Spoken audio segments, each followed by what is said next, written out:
if you don't make reasonable adjustments as an employer, that will be considered discrimination. I feel like you can never talk about this enough because it keeps coming up. And this is reasonable adjustments. I've been working with a client on a case where an employee has a long-standing history of mental health issues. This employee is really trying to come back to work. However, the questions come up in terms of how long do we need to do a phased return? How long do we need to do reasonable adjustments? They stated, for example, that the manager doesn't really want the employee to do less than 20 hours a week, which, I understand from a practical point of view. However, this employee is struggling to do more than 1 day a week on his phased return that he's been on for 3 weeks. So I sort of had to bring out the big guns again and say, first of all, if you don't make reasonable adjustments as an employer, that will be considered discrimination.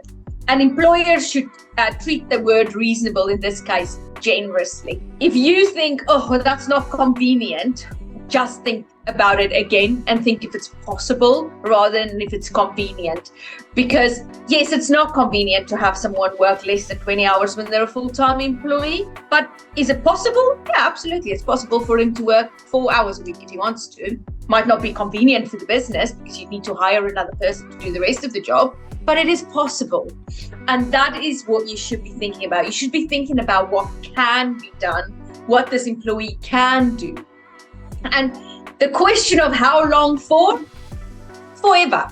It could be that you're doing a phased return and it takes a few weeks or it takes a few months, or more likely this employee is going to hit a point, maybe 2 days a week, where he can't really cope with more than that. And that becomes his permanent working pattern. And I just thought I'd quickly tell you the sort of reasonable adjustments that you need to be thinking of and that is reasonable to make.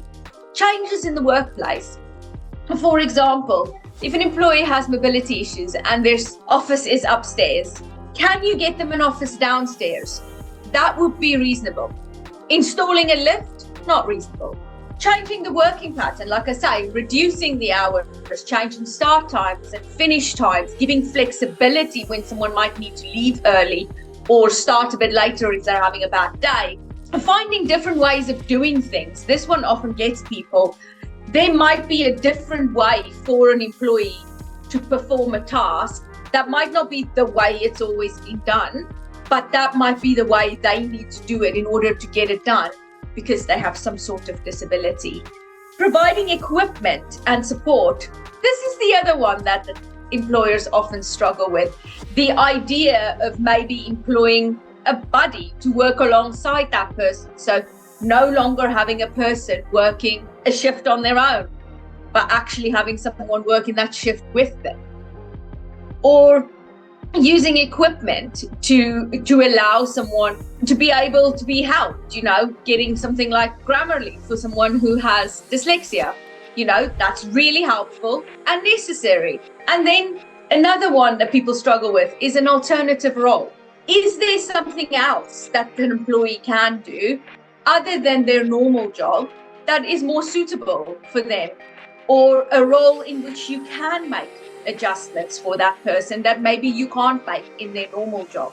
These kind of things, a judge would be like, you didn't have to do much. That's low-level stuff. That's not big things. Reasonable adjustments, don't just think, that's a pain, that's inconvenient, that affects everyone else. Those things. Think, is it possible? Can we do it? Can we figure out a way to do it? What can this employee do? How can we help them stay in work in business? That's what it's about. Thanks for watching. If you want a free tribunal audit of your employment contract and handbook, click the link in the description below.